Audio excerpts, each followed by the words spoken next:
History isn't just about the grand battles and the dusty treaties we all learned about in school.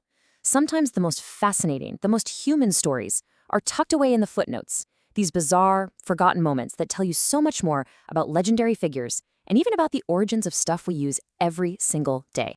I know, it sounds like the setup to a really strange joke, right?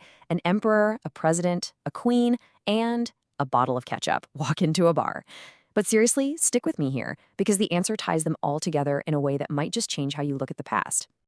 So, first up in our little collection of historical oddities, Napoleon Bonaparte.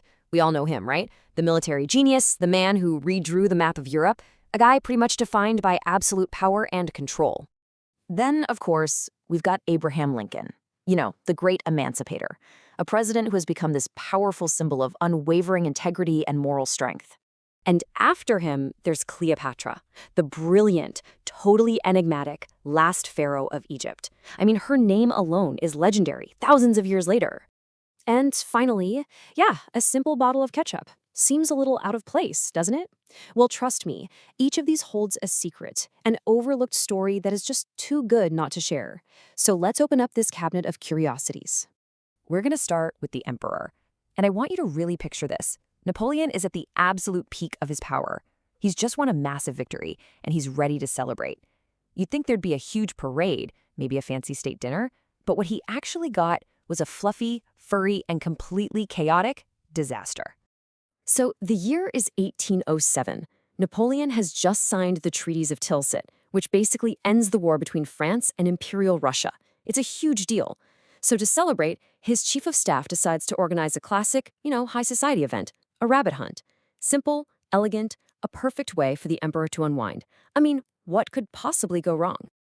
Well, according to an eyewitness, when they released the rabbits from their cages, they didn't scatter and run away. Oh no, they charged. We're talking a literal furry tide that just swarmed Napoleon and his men, climbing up his uniform, getting between his legs. They actually forced the most powerful man in Europe into a full-on retreat. The conqueror of conquerors was conquered by bunnies. You can't make this stuff up. So why in the world did they attack? It all boiled down to one simple, almost comical mistake. His chief of staff didn't trap wild rabbits, which, would have naturally run away. Nope, he bought tame, domesticated rabbits from local farmers. So these bunnies didn't see predators, they saw the dinner bell. They associated humans with food, and frankly, they were just really hungry. Okay, from that bizarre bunny battlefield, let's jump across the ocean to the dusty frontier of Illinois. This next story is all about the bedrock of a president's character, and it takes place long before he ever set foot in the White House.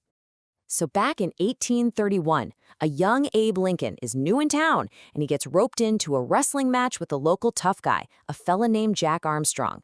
Lincoln holds his own, and even though nobody's quite sure who won, he earns Armstrong's respect, and they become good friends. Now fast forward a few decades to 1858. That friendship gets put to the test. Armstrong's son is on trial for murder, and Lincoln, who's now a well-respected lawyer, steps in to defend him, and he famously wins the case. And after it was all over, Jack's wife Hannah asked Lincoln how much she owed him for his services. His answer, well, it gets to the absolute core of who he was as a person. That one wrestling match from all those years ago had created a bond of loyalty that lasted a lifetime. It just shows you the kind of man he was, long before he was a politician. All right, moving from a story of character to a fierce, centuries-long debate, Cleopatra. Who was she, really?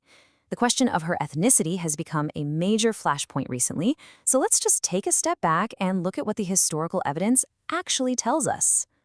Okay, so the general agreement among historians is this. Cleopatra was mainly of Macedonian Greek descent. Her family, the Ptolemies, came from Greece. We also know she had some distant Persian and what's called Sogdian, basically Iranian, ancestry in her family tree. But, and this is the crucial part, the historical record is totally silent about who her mother was. And we also don't know who her paternal grandmother was. It's these gaps in the family tree that really fuel the modern debate. And because of those gaps, Cleopatra's image has kind of become a mirror for whatever era is looking at her. Different centuries have projected their own ideas and their own politics right onto her. In the Middle Ages, believe it or not, they portrayed her as blonde. During colonialism, she was often shown as this passive figure. And today, she's right at the heart of our own complex conversations about race and identity. Ultimately, as the classicist Rebecca Fudo Kennedy points out, trying to slap modern racial labels like black or white onto someone from the ancient world, it just doesn't really work. It's anachronistic. It doesn't help us understand her world. In fact, the debate often tells us a lot more about our own time and our own issues than it does about hers. For our last story, we are leaving the ancient world behind and heading straight for your refrigerator. Because it turns out that bottle of ketchup in the door has a past that's just as strange as any emperors or queens. You see, it wasn't always just a condiment. For one brief, bizarre moment in history, it was sold as a miracle cure. So get this, before the 1830s, most Americans thought tomatoes were poisonous. Then, this doctor, John Bennett, comes along and starts claiming they're a wonder fruit that can cure things like diarrhea and indigestion. Pretty soon, an entrepreneur starts selling tomato pills, and this whole health craze just explodes.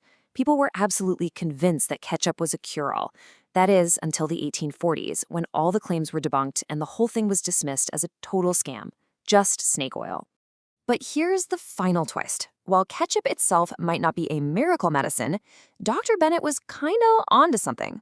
Modern science has totally confirmed that tomatoes are packed with healthy stuff, like lycopene and antioxidants. So what was once laughed off as complete fantasy actually had a little kernel of truth to it after all. So, an emperor defeated by his lunch, a wrestler's lifelong loyalty, a queen who reflects every era, and a condiment that was once medicine.